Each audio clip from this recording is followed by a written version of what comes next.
तो बोले अनजाने में किए हुए पाप जो हो जाते हैं, जैसे झाड़ू लगाओ तो चींटियां मर गई पहले, अब तो सिलेंडर पे भोजन बनने लगा, नहीं पहले तो लकड़ी से भोजन बनता था, आया ना। तो लकड़ी में भी बड़े बड़े जीव जंतु होते थे, कीड़े मकोड़े, वो भी जल करके मर जाते थे। तो बताया कि महाराज देखो, अगर अनजाने में पाप हो जाते हैं तो उसके लिए हमें क्या करना चाहिए? यज्ञ करना चाहिए। क्या यज्ञ करना चाहिए? कौन सा यज्ञ? अब बड़ा यज्ञ आप नहीं कर पाओगे, मैं जानता हूं, उसमें बड़ा खर्चा आता है और बहुत समय लगता है। इसलिए ध्यान देना फर्रुखाबाद की मेरी माँ, आपको 5 काम रोज करना चाहिए।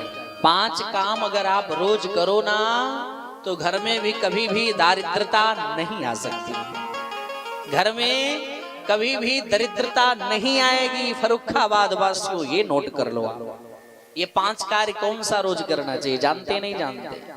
क्योंकि जब जब आप भोजन बनाओ तो भोजन बनाने के बाद जब ठाकुर जी का भोग लगाते हो ना, तो हमारे गौ माता के लिए भी एक थाली में भोजन निकालना चाहिए। इसे क्या बोलते हैं? क्या बोलते हैं? गौ ग्रास बोलते हैं। अगर ये पहला काम आपका दिन का है, और दूसरा काम, जिस अग्नि से हम भोजन पकाते हैं अग्निदेव का भी भोग हमें लगाना चाहिए, ये आपका दूसरा काम है। और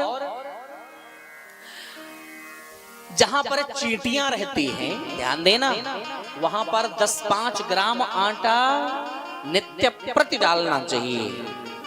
आपने 50 ग्राम आटा लिया और जहां पर चींटियां विराजमान हैं वहीं आपने डाल दिया, तो ये आपका तीसरा काम है। और जहां पशु पक्षी रहते हैं, पक्षियां, उनको अन्न का दाना डाल देना चाहिए, ये आपका तीसरा काम हो गया मेरे भाई बहन।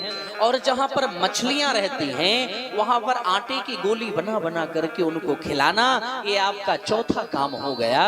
और आपके घर में जब कोई अतिथि आ जाए, आपके घर में जब कोई अतिथि आ जाए तो उनका रिस्पेक्ट करना, उनका सम्मान करना, ये आपका 5वां कार्य हुआ। अगर ये 5 काम आप प्रतिदिन करते हैं, कोई भी आ गया आप हर व्यक्ति का सम्मान करते हैं, ये 5 काम अगर आप भूलते नहीं हैं, आपके घर में, मैं व्यासपीठ से कह रहा हूं, कभी भी दरिद्रता नहीं आएगी मेरे फर्रुखाबाद की माताएं, बहनें, भैया, बाबूजी। इसलिए इस बात को जरूर आप फॉलो करें। अरे 10-5 ग्राम आटा डालने में क्या बड़ी बात है? क्यों मेरी मैया, आया ना। और पक्षियों को 50 ग्राम अन्न डालना कौन सी बड़ी बात है? कि डालना बड़ी बात है? ना ना ना। और कहीं पर मछलियां जहां हो वहां पर 100 ग्राम आटे की गोली बना बना के डाल देना, नहीं लैया डाल देना, नहीं कुछ डाल देना, कुछ भी, लेकिन उनको कुछ खिलाओ। और जब हमारे घर में कोई अतिथि आ जाए, अतिथि किसे कहते हैं? क्यों मेरी माँ, जरा बताओ, अतिथि किसे कहते हैं? आंसर नहीं मालूम? जिसके आने की कोई तिथि ना हो, जिसके आने की कोई तिथि ना हो, उसे अतिथि कहते हैं। क्यों भाई साकिब जी? हाँ।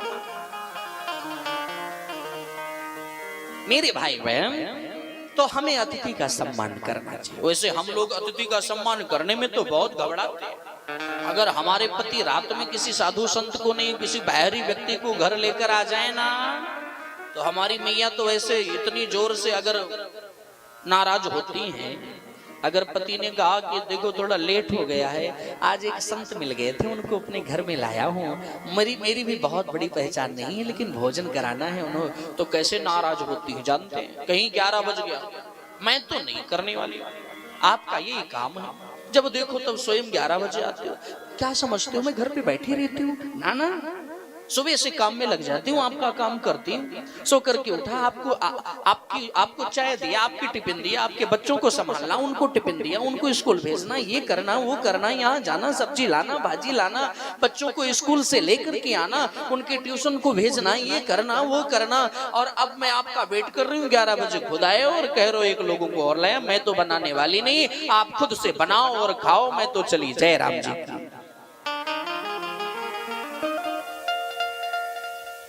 कितनी नाराज हो जाती है। क्यों हो जाती? नहीं हो जाती? और अगर आप कह दो कि ना ना 12 बज गए हो रात के, और अगर माताजी का अपना पर्सनल भाई आ गया हो, हाय हाय, तब तो इतनी प्रसन्न चित्त हो जाएगी। और ये मेरे भैया आए, देखो देखो कोई दुकान खुली हो तो पनीर तो ले आओ, इनको आज मैं पनीर खिलाऊंगी। अरे विश्व में दुकान कहाँ खुली है भाई, ये 12 बजे कुछ दुकान खुली मिलेगी? नहीं नहीं, जाओ ना, वो पड़ोसी की भोला है, वो अपने परिचित, उनको कॉल करके लेकर आओ ना, थोड़ा सा पनीर तो बन जाए। अगर वो कह देंगे मैं नहीं, तुम्हारी आदत यही है, हमारा जब कोई आता है तो तुम जाते नहीं। और आपका जब कोई रिश्तेदार आएगा तो मैं भी कोई कम सुनने वाली नहीं, या तो जाओ और लेकर के आओ, और जब नहीं सुनेंगे फिर भी कहते जाओ ना, ले आओ प्लीज, मुझे पनीर खिलाना। क्या करें, जाना पड़ता, जाकर लाए। 1 बजे तक वो केवल पनीर की पकौड़ी बनाती और इतने प्यार से हालचाल पूछती, अच्छा भैया वो अपना छोटा कैसा है?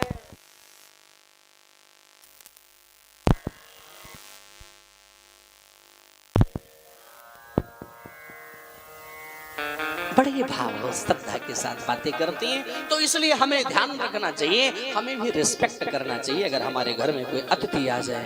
बोल राधा रानी की जय। और